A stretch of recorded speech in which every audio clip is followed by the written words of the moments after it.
have Pastor Jeff Looney here with us from Doxa Church in Green Cove Springs to lead us in our invocation and our Pledge of Allegiance. So please stand if you would. Let's pray. Father, we thank you that you have given us another day on this earth, just evidence of your mercy, evidence of your grace.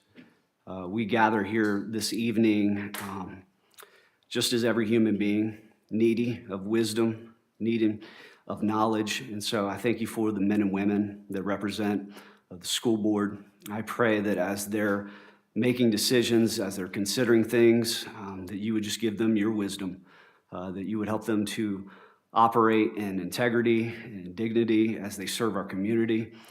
For your glory, Jesus, in your name, amen. I pledge allegiance to the United States of America and to the republic which it stands, one nation, under God, indivisible, for liberty and justice for all.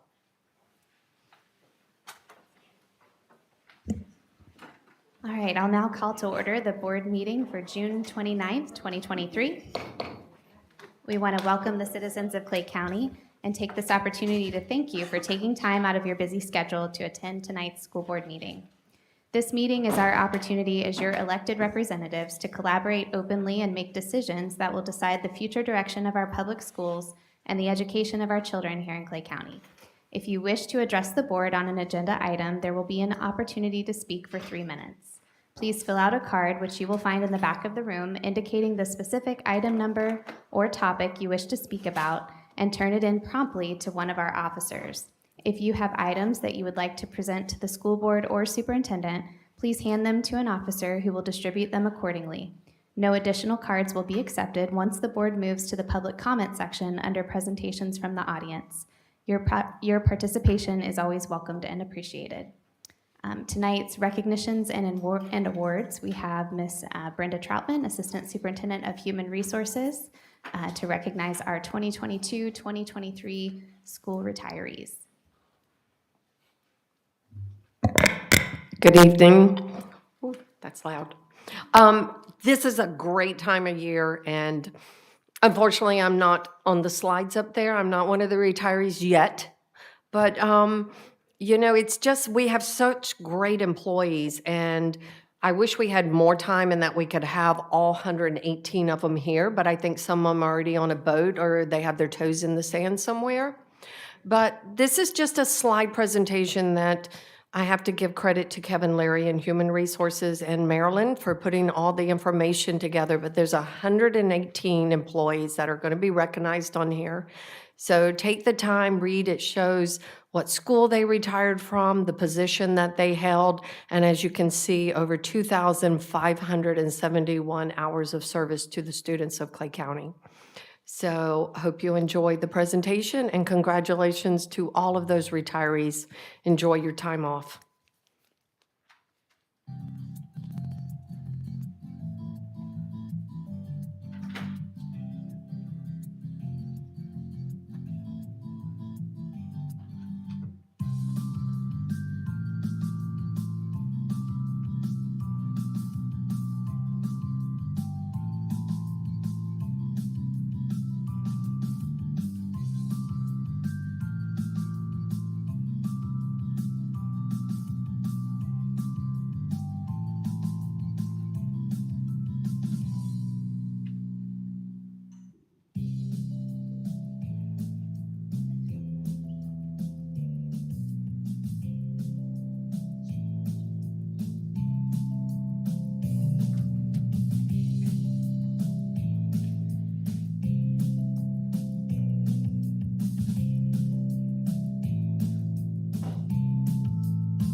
I'm always amazed by the wealth of knowledge and experience you see on display and all the familiar faces. I heard Ms. Skipper mention she saw a couple of her teachers. I saw some of mine as well. So just generational impact is, I think it just distinguishes us as a county here in Clay. Tonight we have no school showcases. School's out for the summer, so this will be the last call for comment cards. If there are any left in the audience, if you'll please hand them to one of our officers. And then just as a note of order, on our consent agenda, item C10 has been stricken, so we will not be taking that up as a board this evening.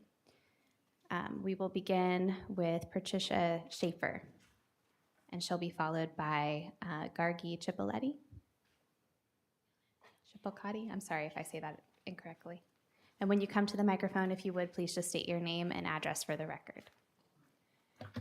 Good evening. My name is Patricia Schaefer. My address is on file. First, thank you for the opportunity to speak. I really didn't want to come here and speak on this topic, but at some point, someone's got to say enough is enough. So there are several items I'd like to address this evening. First, on June 20th, 2023, interviews were conducted for a new school board district attorney. After the interviews, the board entered into discussion with each other. At roughly the 3-hour, 40-minute, and 24-second mark of the workshop, a board member asked Mr. Brodsky, and I quote, "How many times have I asked our current attorney to do something?" And he responds, "No."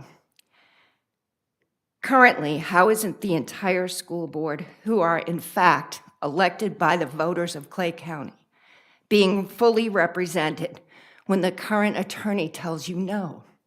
How can educated votes be made when you don't have the information you're requesting? I've never heard of someone, unless it's violating the law or a breach of ethics, for an attorney to say no to the person that's hired them to represent them. That's just one statement. Second, during the June 20th, 23 workshop, Mr. Daly made a presentation to the board regarding book challenges. Again, this has been going on for over a year, and still, we're no further ahead than we were a year ago.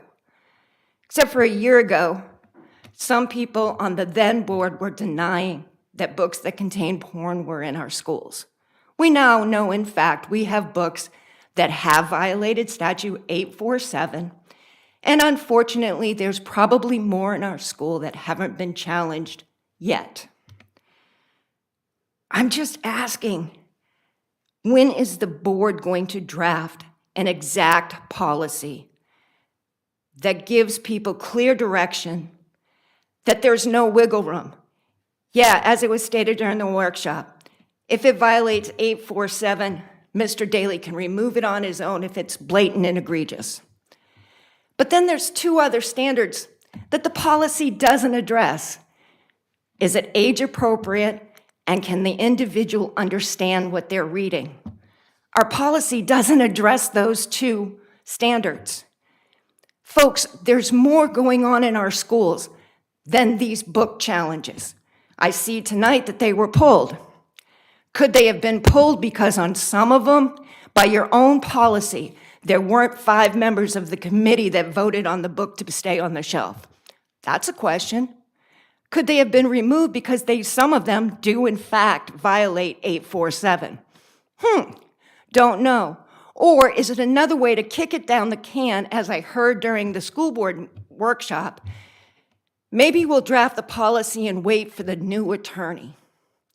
Well, I heard that when our current attorney handed in his resignation, giving this district 18 weeks to find someone new. The district didn't even do that.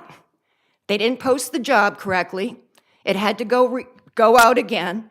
Interviews were scheduled. They had to be rescheduled. And finally, on June 20th, interviews were held. Folks, we have big issues in this district. There's a lot going on that is wonderful. Thank you, Ms. But Schaefer. there's a lot that still needs to be addressed. Thank you for your time. Next, we have Gargi Cipolleti. Yes, ma'am. Thank you. My address is on the file. And I do realize that I'm going to be talking about a item that was pulled, but I do want to be heard. Oops, sorry. I was on the book committee for multiple books, and I'm going to specifically talk about 2 books. One of those books was so good that I took pictures of the pages as I was reading it because I wanted to go back again and again and read them. And I noticed that both those books were not in violation of Florida statute and they were supposed to remain in collection, but they have been since banned.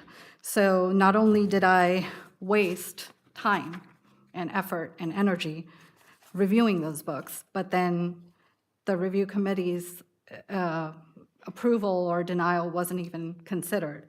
And I just want to quote a couple of things in here that these 2 books talk about. And they sum up the first book that I wanted to talk about was Neanderthal Opens the Door to the Universe. There are 3 rules to high school irrevocably inscribed within the interstellar fabric of the universe. Rule number 1, it's hard, but it's worth it. Rule number 2, people are good. Rule number 3, be the difference. And this is one of the books that's being banned. So I don't really understand that if we had a committee that reviewed these books in detail, why was it banned? The second one is Heroine by Mindy McGinnis. And it is an absolute cautionary tale for athletes. And it talks about how slippery that slope is.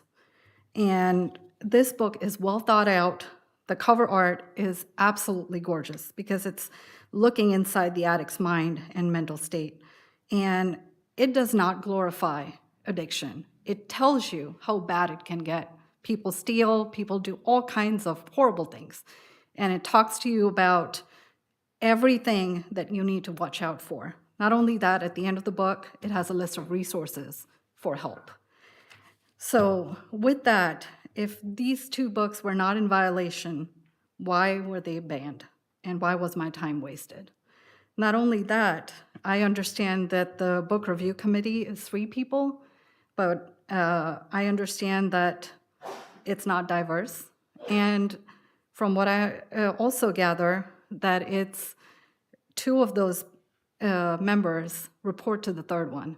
So how is that objective?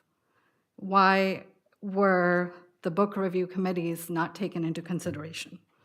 So I'm just stumped. Thank you.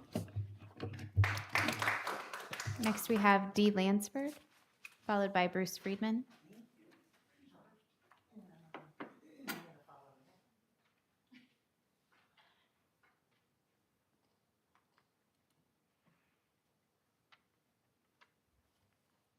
Okay. Hi. Most of those ladies and gentlemen on that screen helped me raise my 3 grandchildren. They're fabulous. Now then, on to this. I'm Dee Lansford, and I've lived at this address for 45 years. You've got it on file. I wish to go on record as to where I stand on the lost innocent of the school children in Clay County. All books that are all to be used in class and checked out of the library, I believe, go back to the old days.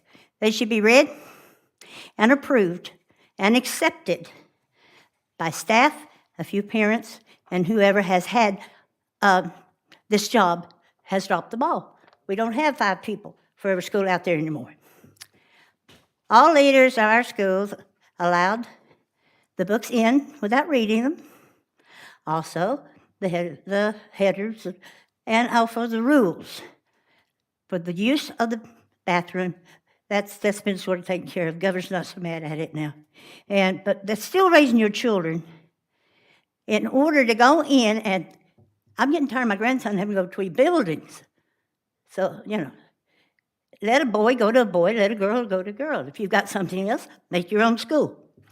Take the books out of the buildings, not off of the shelf, and out of the buildings, and then have parents, pick your parents for each school.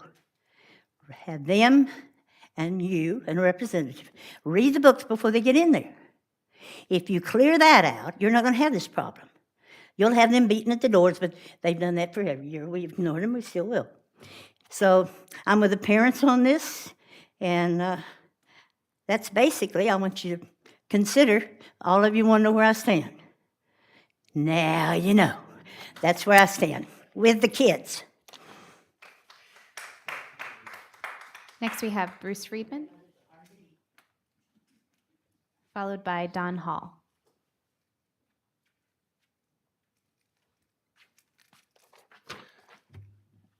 Hi, Bruce Friedman, address on file.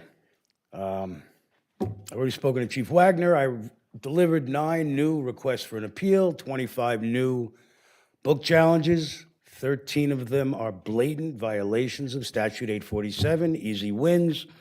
Allow the process to continue.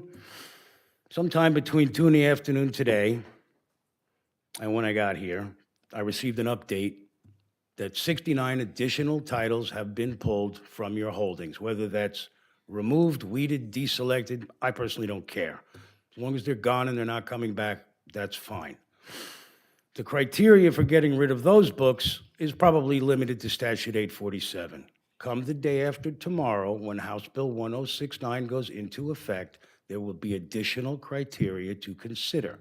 At that point, you should revisit your entire district reconsideration list, which I believe is up to date except for what I've delivered tonight now. Took 2 months to make that happen. I want to thank you for addressing the angry email I sent you all last night. Sorry about that. I have 3 follow-up questions. The 171 titles that we are kicking the can and not addressing tonight because it's been pulled from the agenda, are they or are they not still on the shelves in our 42 district schools? Any of them? Can I get an answer to that question? Didn't think so. Moving right along. Please confirm that any future district community council decisions won't be followed by the book being put back on the shelves until it has been subject to an appeal, because I've told you I will appeal each and every book the council says to keep. That doesn't mean that their voice doesn't count. It just means I don't trust them. Moving forward, I want to know what happens to the 169 titles times however many copies it is. You've got them in various boxes, maybe in various closets somewhere. What are you going to do with deselected, weeded, and removed books? That question is 1 year old tomorrow. Have a great night. Next, we have Don Hall.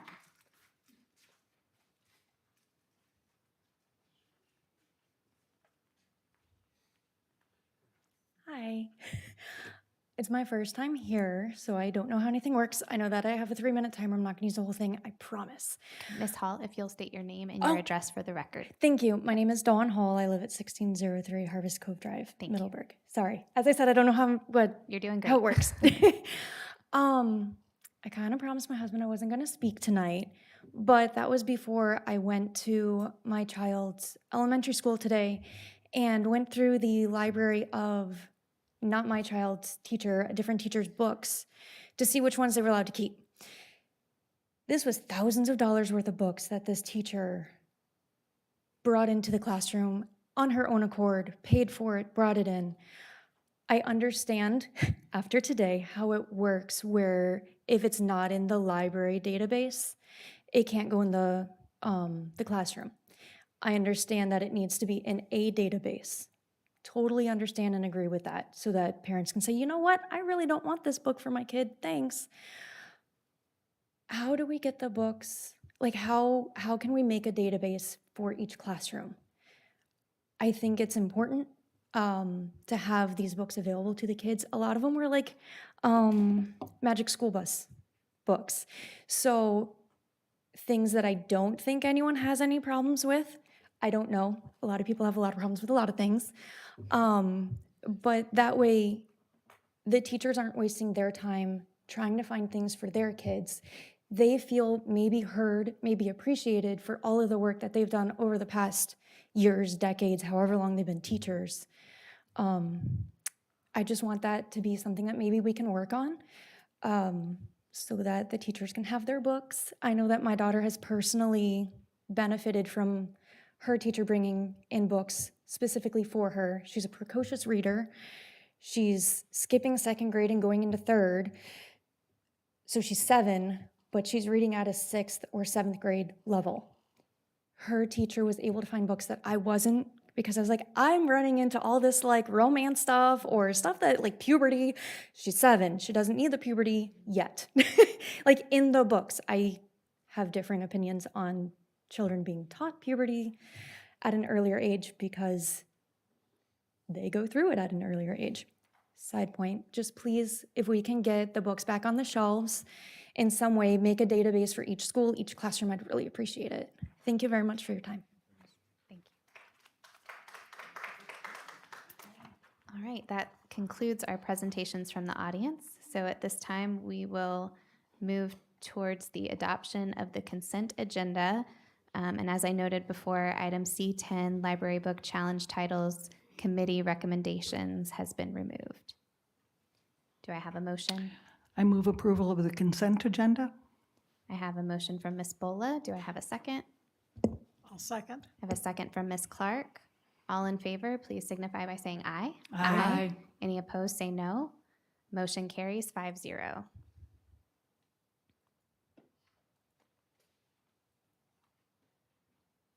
All right, at this time, we will hear from Ms. Vicki Kidwell with the CCEA update.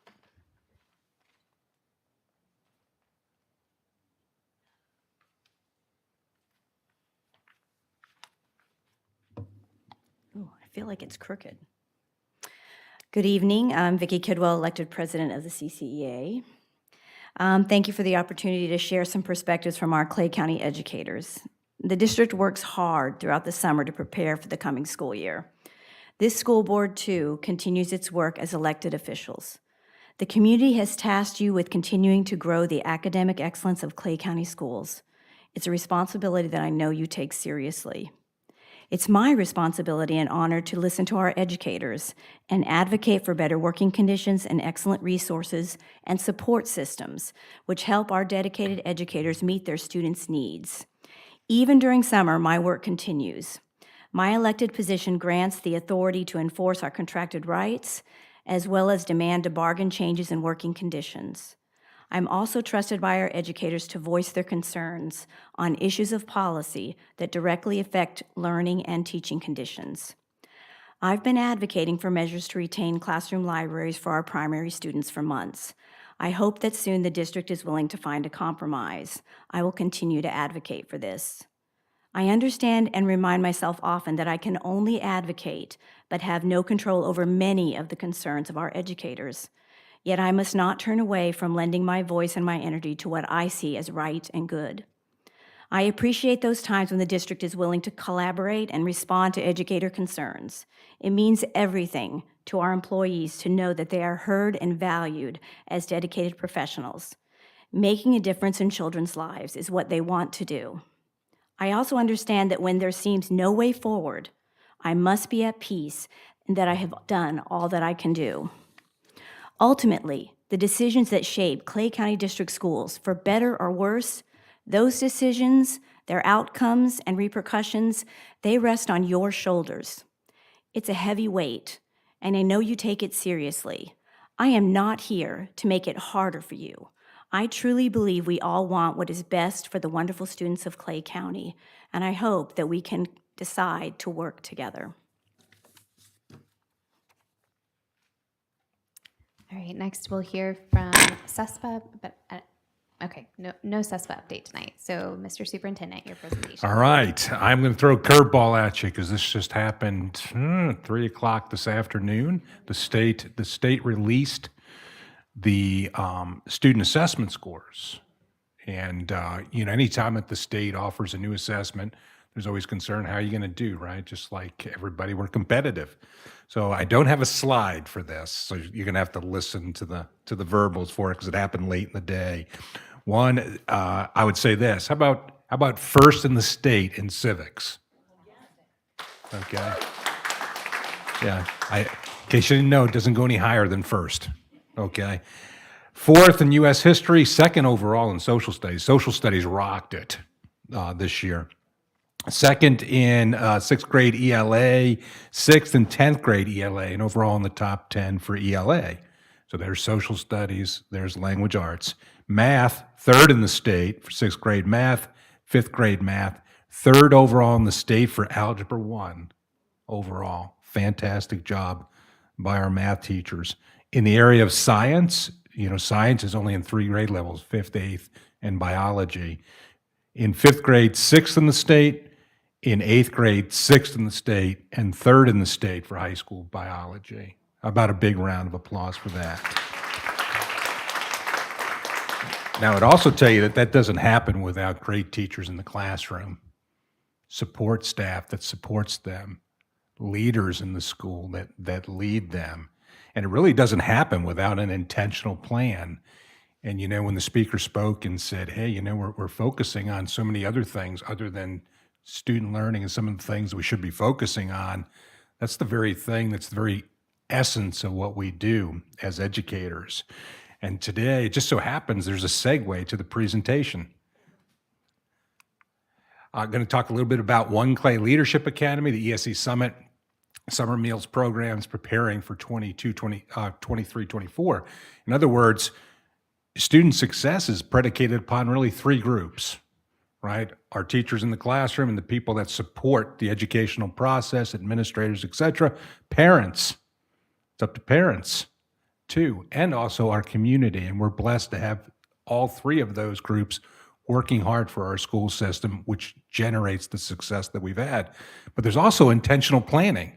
Like, it just doesn't happen behind the scenes related to student success. One example of that is our One Clay Leadership Academy. These are teachers that go in the summertime of their own volunteerism to go ahead and go through this process. One of the things that we learned a long time ago is that we're stronger when everybody takes a role or a responsibility. One Clay Leadership Academy had so many teachers there. I mean, it was packed with teachers giving their time during the summer to improve their craft and to also be leaders, right?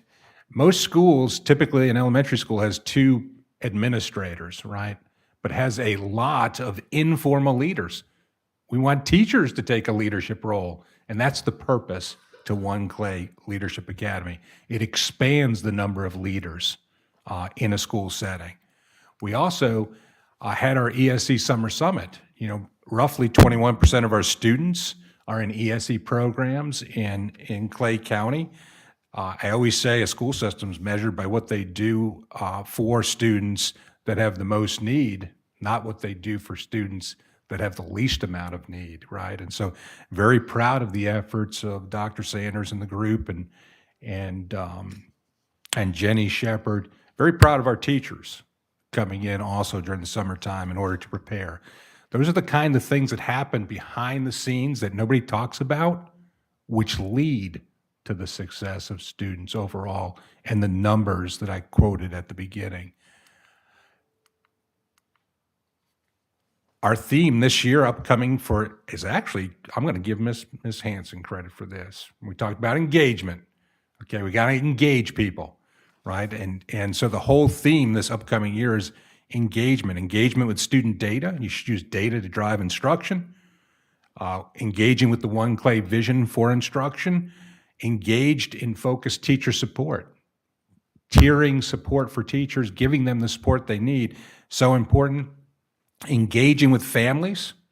I think that I would attribute that to the voice of Ms. Skipper, among others. Engaging in a safe learning environment.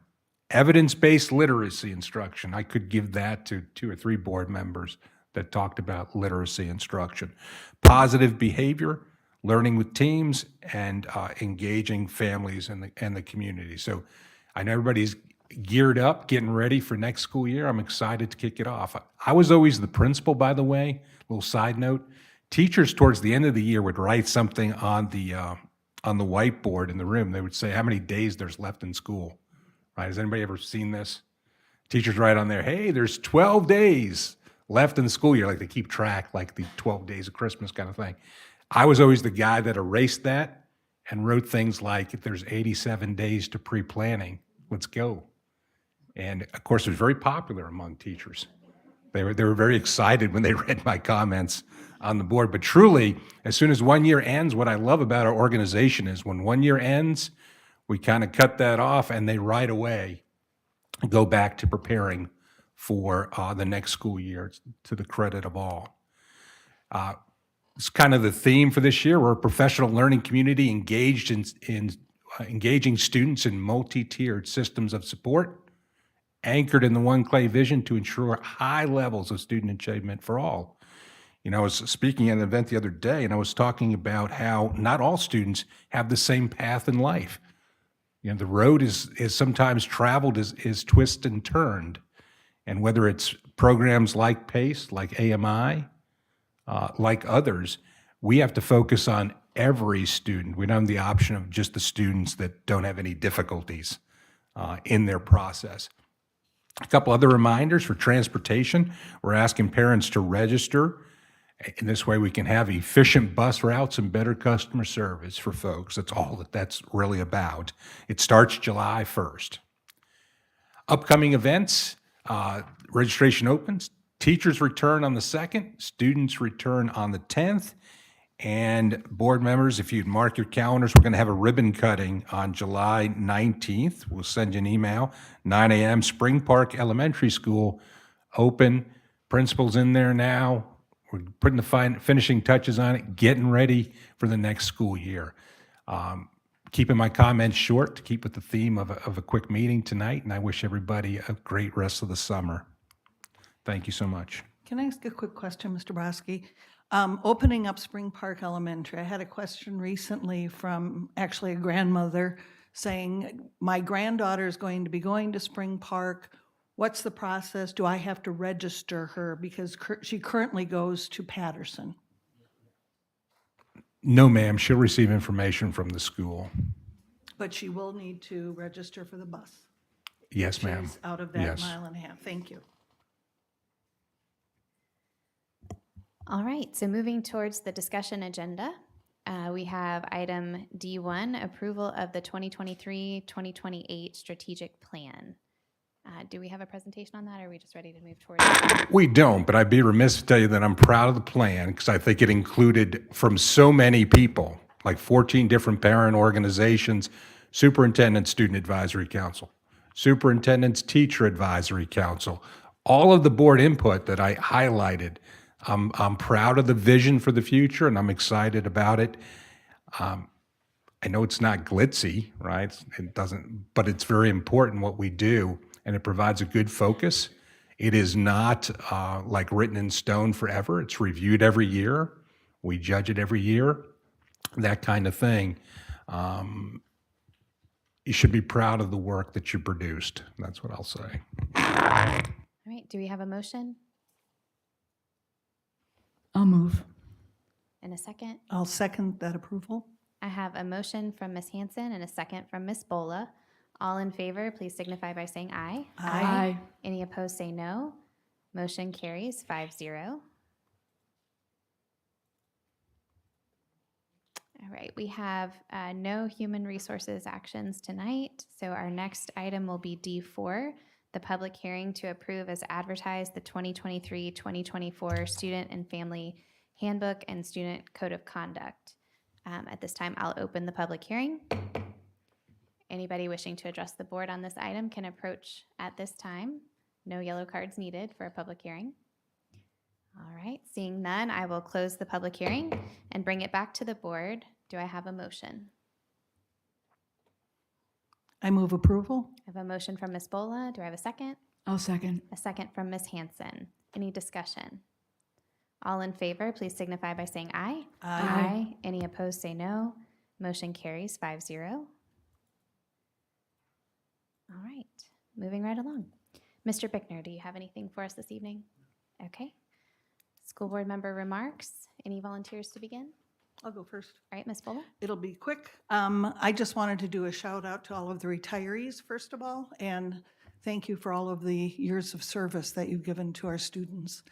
And it was sort of touching to see a number of people up there with whom I've worked, and really do wish them all of the best. The second thing I want to do is a shout out to the Elks Club.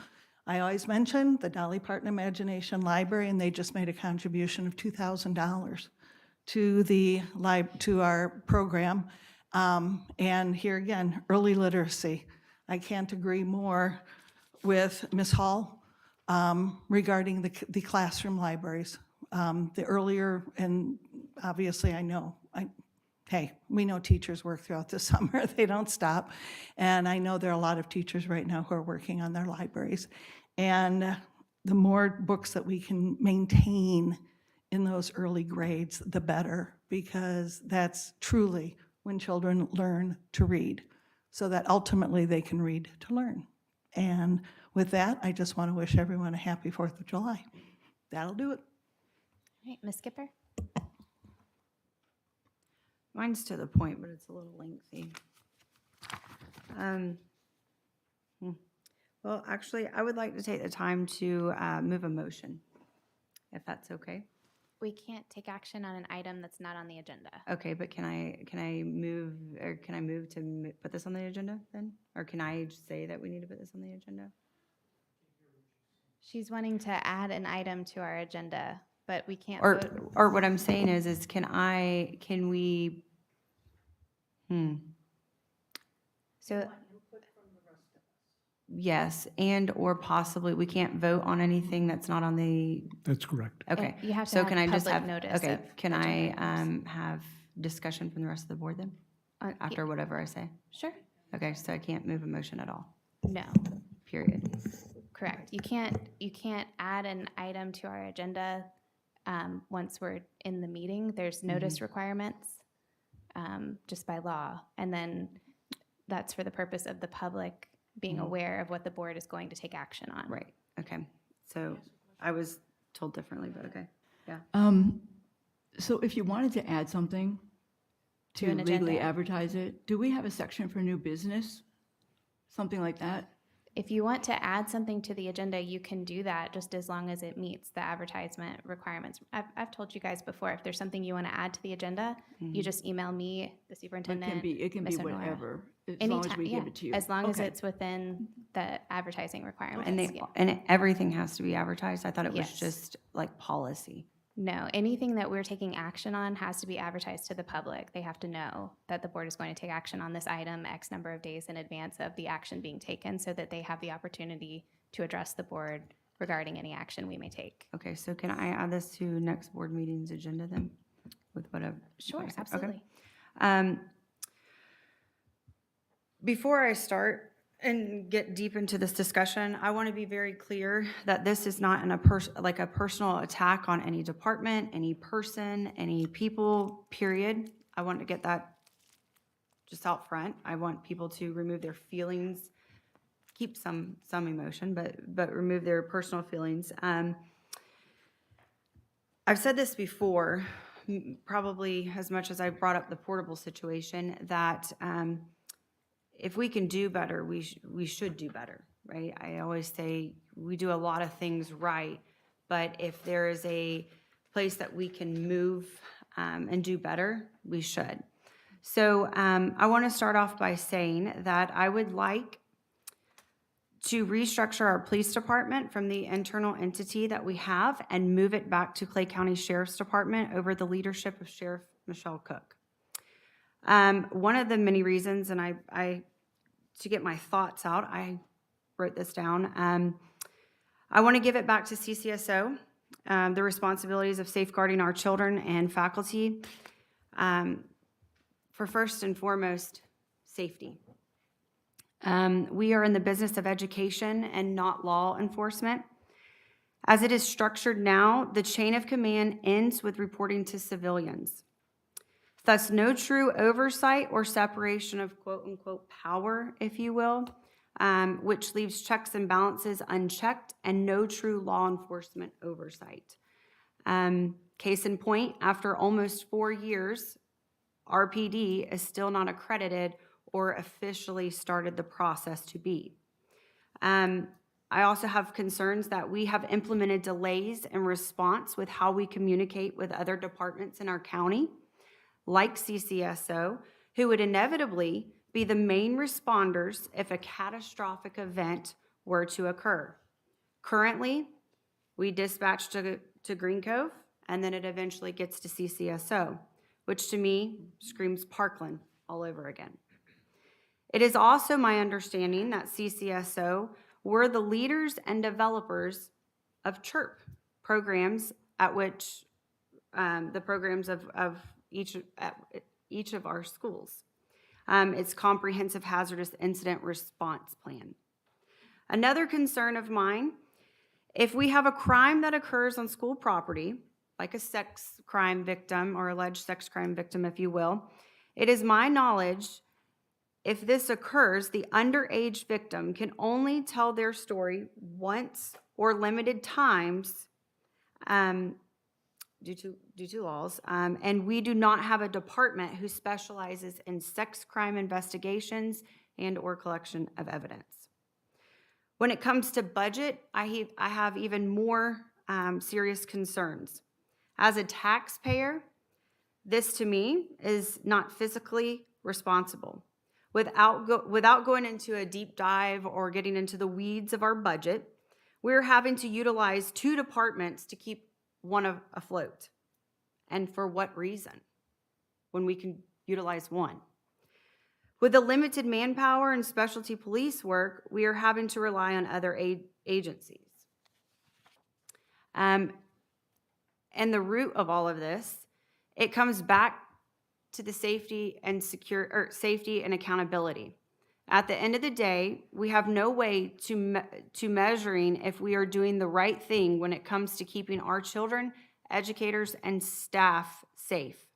As I said in the beginning, we're in education, not law enforcement. We are not in the place that we were 5 years ago. We have an amazing sheriff who works well with our community, values community relationship, and who cares deeply about the safety of our children. And what better time than now with our multiple meetings with budget next month and the following, and then with the new year starting. That flies. But that's it. Okay. Ms. Clark?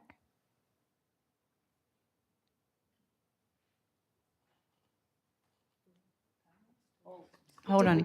But before, if anybody wants discussion, we can have discussion. But I also want to say this because I want to be very clear before we move on or go to the next board comment. Am I able to put this on the next board meeting for a vote? so the next board meeting is a workshop for agenda review. We can't add it for a vote at a workshop. It would have to be But at not a workshop. Can we do it at the next board meeting? Yes.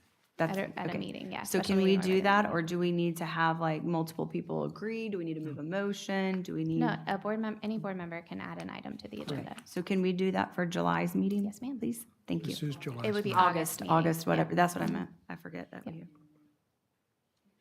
Is there any discussion before I move on?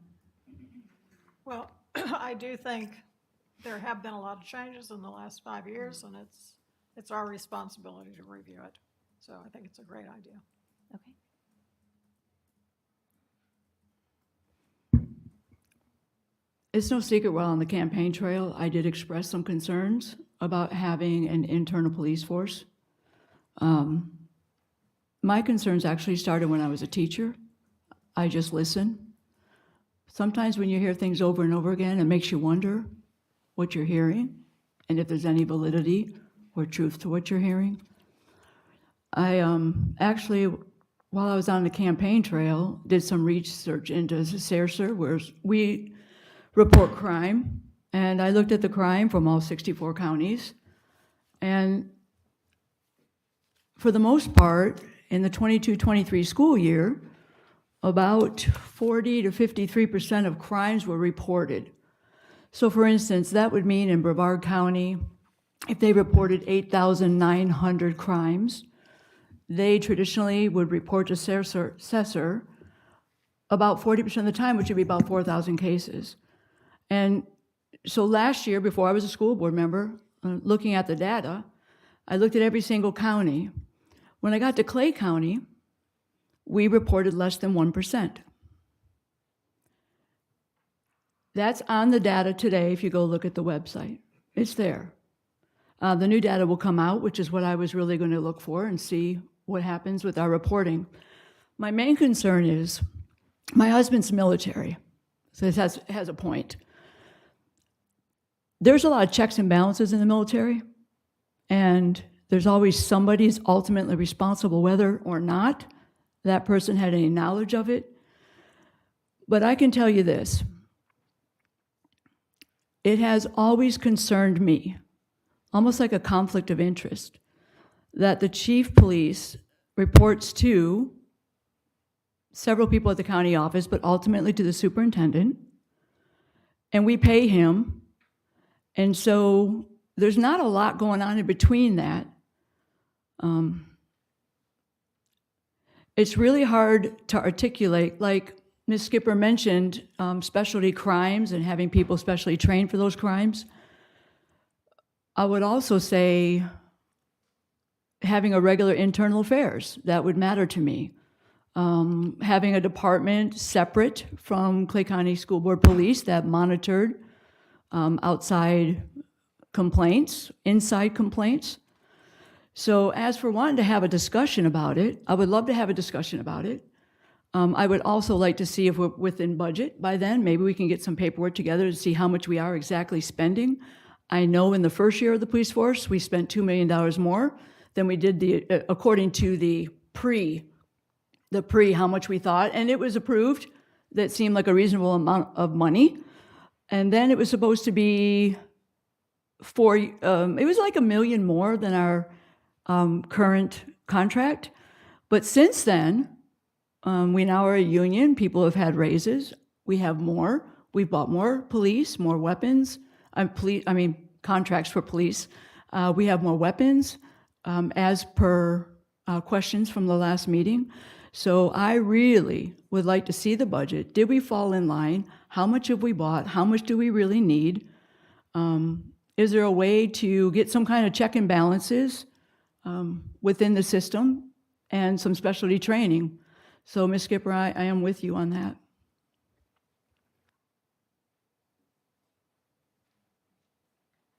I also just want to point out what kind of triggered me, I guess you could say, as a taxpayer, was the fact that we have radar guns and laser guns.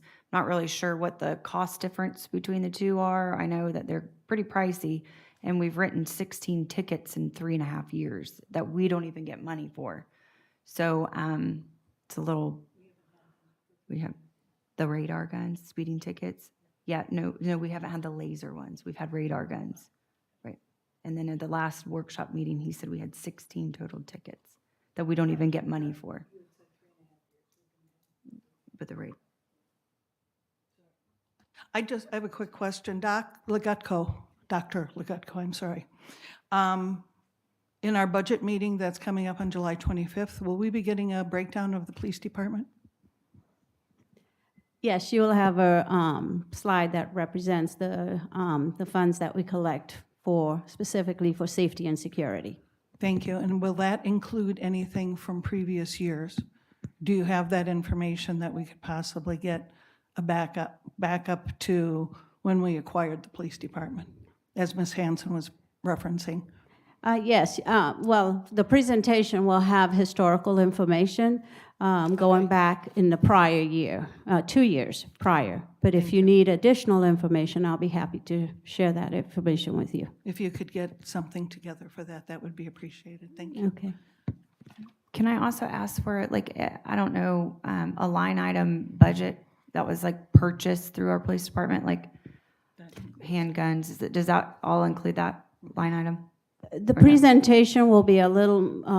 You don't have to give us a presentation. You can kind of like send it to us in our email, unless they want a We can work on a spreadsheet that provides the detail of what makes up the cost of each line item that's going to be represented in the slideshow. Okay, thank you. Yes. Do we even have, like, I don't mean this facetious, I don't, but is there like a known budget that we fall in with the police department? Is that budget Yes. advertised? Yes, it's the 1 mil, and that's specifically for safety and security. The resolution that was approved specifically says it's supposed to be spent on safety and security, which includes the police department, as well as safety at the schools. So each year, we don't know how much we need, we just, is there a percentage? Do we try to spend all of it on the police force, or how much do we spend in one area and then in the others? Like, you have your police force, and then we can't, I'm hoping it doesn't cost about 16 million, because the 1% mill is about 16 million. Right. No, it doesn't cost all, I mean, again, going from memory, I think it cost about maybe 5, 6, maybe around 7, don't quote Okay. me on No, that no, number, specifically to operate the police Okay, department. yeah. The rest of the funds, there are other areas where it's safety, it's spent in hardening the schools, which is capital dollars, that's, part of it is spent on that, as well as there's the resolution where we do take some for the insurance premiums. So, and that's in the resolution. The rest of it is really fund balance that's rolled each year. And remember, we have this 1 mil for 4 years. So at the first year, again, we were from a district perspective, ensuring that we can continue to operate should the mill not pass. So there is a fund balance that's remaining that we roll every year. Okay. Another question, we've had our police department for 5 years? 7? How long have we had our police? 4 years. 2019. 4 years. I moved here 33 years ago. And at that time, Orange Park, the city of Orange Park had a police department, and Green Cove Springs had a police department. And it's my understanding that they're now just getting their accreditation. So I understand they're not accredited, but they are supposedly applying for accreditation. Orange Park is not, so Orange Park's not accredited. But I know they've been around for 33 years. Just point of reference for nothing, for want of a better term. I guess, frankly, I don't know that I can vote on it in 1 month unless we have. Special meeting. No special meeting. We need information. Yeah. We need compare and contrast. We need to be able to seriously look at dollars and dollars, as well as personnel. Not just our numbers, but if you're wanting Oh, to no, contract from with the sheriff's office, department, absolutely. you would need The CCSO would need to bring some information. We'd have, I guess my concern is that we would have to get a budget from CCSO, and knowing that they're also looking for police officers and that it's very difficult to find police officers, if our police officers would be absorbed into their police department, I don't know that, because You're right, a lot of questions. there are a lot of questions. Lot of questions. And that's where I'm coming from. Yeah. Unless that can all be, and I'm not certain who pulls that all together for you. Well, I think we do have a comparison of pay from previous meeting, unless something's changed from that. You mean from when we first established this police No, department? no, because we have pay increases now. Right. So they gave us a compare and contrast with other police departments, and Clay County was on there. I know, maybe we could put this on the workshop and then vote on it the next month, and maybe have Sheriff Cook come in and we can talk, I or think a workshop would be a good idea. one of those. So maybe next month's workshop, or whatever the next one is. I know with all those special dates. Honestly, I kind of feel like this needs its own workshop rather than adding it to an existing workshop, because this is a big decision. Right, and it's not like they're going to start in August, but my point would be that we would get it going, because it is going to take time to transition and move into. And keep in mind also, we've already issued contracts for this year for all of our police. So I don't know what HR laws would need to be consulted regarding. Well, when you vote, then I think those null and void those. Pretty sure, yeah? When you absorb it? Yeah, I'm asking you. If we were to vote to restructure our police department, would their contracts matter at that point? Not, I didn't mean it like that, but I meant know. like, you know what I mean? Yes. They have been given a contract for the So then they 23-24 school year. And then serve underneath either entity? No, they've been given a contract with the Clay County District Schools. Right, but it would still take, right, but you'd still have to, it's still going to take time. You would have To to do a absorb. negotiation and possibly buy out the contracts. Okay. But my point is I could bring more data if you would like, but I didn't think we wanted to. I think we would just wanted to stay on the safety portion of this and what we were going to do, but I'm just saying I I can. understand that, but this is the safety portion of it. And if Right. we've got personnel that we've given contracts to, Right. we have to work in good faith. Right, I'm not saying with that. like Just rip them up and blow them up, I'm not. get rid of them. I'm- That's not what I'm saying. I believe we I'm should just saying- review. I mean, I I think know it's it- healthy. I know But we need originally, a lot more, yeah. in order to get the 1% mill, I believe, or was it the half-cent sales tax? We had an audit, internal audit, right?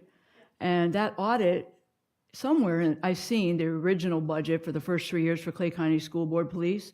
What I've never seen is whether or not we fell within that budget or over that budget, or specifically how much we're spending on just the police force right now. I believe that's part of Dr. Legatko's presentation every year. She highlights it every year, the amount of money that's spent on the police department, and then she segments out where the money from the 1 mil goes. And that was at the board's request at the time because there's a lot of scrutiny around that millage.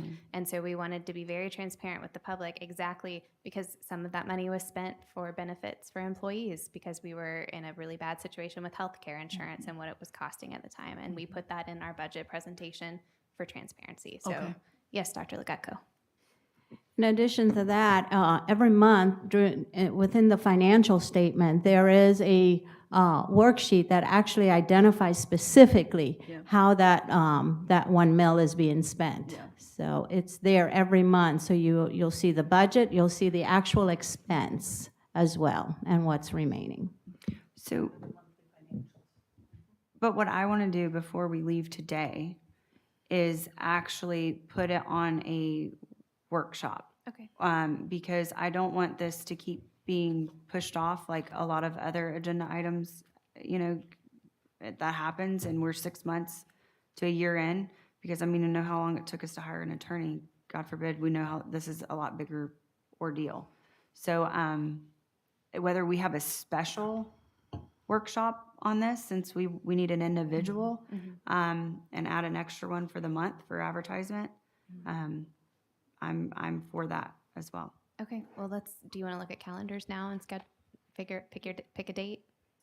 Yeah, that's fine with me. Do we have the you wanna do that. details that we need? Or do we need to get with Sheriff Cook and then? Yeah, we don't. You would need all that in. Well, let's information do for the that, workshop. and then we can schedule a workship. Okay, who is going to do that with Michelle Cook? Would that be operations, or I mean, I will volunteer. I don't care who does it, but I mean, I don't know Okay, or Mr. Broski. In Okay. official capacity, who should invite the sheriff? correct. That's my question. That's what I'm Official saying. capacity. Right. But I don't want us to not do it because nobody doesn't know I would think who Ms. to Skipper do should it. not act alone when we act as one. Correct. So we would need somebody in official capacity to set that up. Okay, so Mr. Broski, if you would coordinate with Sheriff Cook and then let us know when you have the information that we need for a workshop. Okay, and then at that point, once he has the information, we can schedule something as a board. Yeah. Okay, everybody comfortable with that? Yeah, thanks for doing that, Mr. Broski. Thank you. Okay, any further discussion on that particular topic? All right, Ms. Clark, did you have anything you wanted to add? Okay, Ms. Hanson? I just want to say I heard good things about the teacher leadership, what do you call it, summit? What was it? Academy, it was the academy. And I was, this is a topic that comes in and out of teaching. Some people know what it is, some people don't. A couple years go by, nobody knows what it is, then we bring it back up. But I was real pleased. I believe they had some attention focused on vertical articulation. And for those of you that don't know what that is, if you're tracking, for instance, an ESE kid, and we know exactly what they were taught last year, you review that and move them forward. And so vertical articulation, I always tell people I wasn't a great teacher, but it was because we monitored and knew exactly what kids had mastered and learned the year before that enabled me to look like such a good teacher, right? Because my kids would get really good scores. But I was really pleased that at the academy that we're bringing back some of the old talk and helping people learn how to benefit kids vertically one year after another. That's great. All right, I just have one point of order before we adjourn, to bring us in line with all of the other public meetings that happen in our district, whether it's Orange Park Town Council or the CCS, Clay County, what am I trying to say? BCC, that's what I'm looking for, Board of County Commissioners. They have additional security that we have historically not had at school board meetings, so we're going to bring ourselves in line with what they do. So there will be some security changes we wanted to make the public aware of for the next school board meeting in this building. The entrance will be a single point of entry. There'll be a wand, a metal detecting wand, to make sure everybody's safe during our meetings. So I just wanted to make sure that we made everybody aware of those changes so you weren't surprised by them. I appreciate that, by the way. Thank you. Yeah. All right. So with that, this meeting is adjourned. Oh, I'm sorry. Yes, Ms. Inman. Oh, I'm so sorry. Thank you for reminding me. Yes, we have, it's been requested that we appoint one board member to serve as the Florida School Boards Association Advocacy Committee representative and one board member to serve as the alternate. I think historically Ms. Bola has done that. Currently. And Ms. Hanson. Currently, Ms. Hanson is the Designee. Designee, and I'm the alternate. And you're the alternate. Would you guys want to change of pace, or are you comfortable keeping those roles? I'm good either way. Honestly, it was kind of like a leftover, and I was new, and I kind of got it, but I don't know a lot about it. I know Miss Bola knows a lot more than I do, and I could learn from her in the process. Okay. But I remember just seeing it there, and I was not really sure what I would, Okay. the function of I'd that. be happy to lead, yeah. Okay, so Ms. Be the Bola will take designee, over, and then you could be the alternate? And then this year I could learn all about what it's like, FSBA. something Sure. like that. Yep. Okay. That'd be great. And then we needed a board member and a citizen to serve on the 2023 Value Adjustment Board. And I know historically we've had Joe Wiggins has always Joe been. Wiggins is our person, and we need to reach out to him to see. If he wants our to community continue. member, sorry. Yeah. Our guy. Right. Well, I don't One currently, of our people. I don't currently have anything to do now with Miss Bola's. Well, and the value adjustment meeting is one meeting, and Tracy Drake's office calls it, and it's for any changes in the value of home ownership, et cetera, that may come before Tracy Drake's office that cannot be resolved by Tracy Drake's office. And I can tell you, we voted on 0 at that one meeting. And you learn about it when you go to the meeting, and you do the meeting, and then you have an backup meeting just in case. Like in January, it's like one in One in September. October, September, yeah. September, October, and then one in January. And I can assure you that the January meeting did not occur because there was nothing to bring forward. I've served on it a couple years where we did have a January meeting, but it's 1 or 2 meetings, and I can handle it. They orient you. You want to do that? Yes, if you're saying. Yes, Ms. Skipper. Who chooses the Community member? No, that was The a different board. meeting, I Before, thought. Yeah. Joe Wiggins was just always willing Maybe to that stay was the on, so April it's just out meeting. of Okay, that there that might he be ended 2 up doing it meetings, again. But if there's somebody you'd like to appoint, we can certainly talk about that. Yes, can we talk about that? Sure. Do you have a name and a No, can we talk about it? I would like to discuss it with them. talk to that just- yeah. person first? Okay. Is that okay, Ms. Honora? Can we? Okay. All right. So we'll do that then. Okay. And it's not something that the board votes on. It's usually just a general consensus item. So, Ms. Honora, do we need to wait until a board meeting to address that, or so we can just handle that between now and? Okay. So if you want to just submit that, Ms. Skipper, and get confirmation that they'd like to participate, and then let Ms. Honora know. Okay. All right. takes care of that. So we'll have Ms. Hanson as our Value Adjustment Board member. And if we are not going to be asking Mr. Wiggins, can we please contact him? Of And course. thank him for his service? Yes, of course. Thank you. Yep. All right, so with that, this meeting is adjourned. Can you do me a favor, Ms. Clark? Could you open this?